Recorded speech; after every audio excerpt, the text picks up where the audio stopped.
心理健康的程度嘛，影响到身体健康的问题。当然，市政府积极咧推动正向的心理健康计划，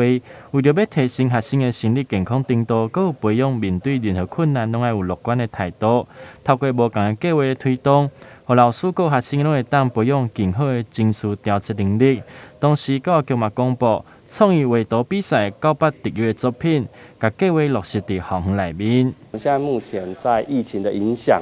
我们教育局特别在今年推动正向心理的6大计划。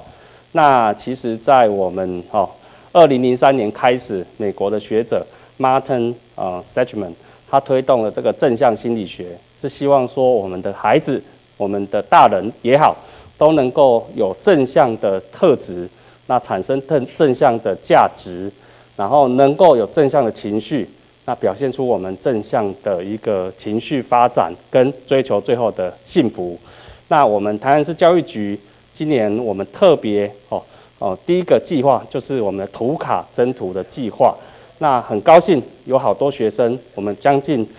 有接到200-300件作品啦那其中我们选出9件国中小特优的作品，然后让我们全市的孩子、我们的老师都能够做使用。那我们也做成不同的文宣品，希望说能够把正向心理学、正向心理的这样的议题，能够充分推展跟宣传到我们全市各个学校。今年推出的正向心理健康的其中一个计划，主要要让囡仔当透过画图来表达家己的情绪。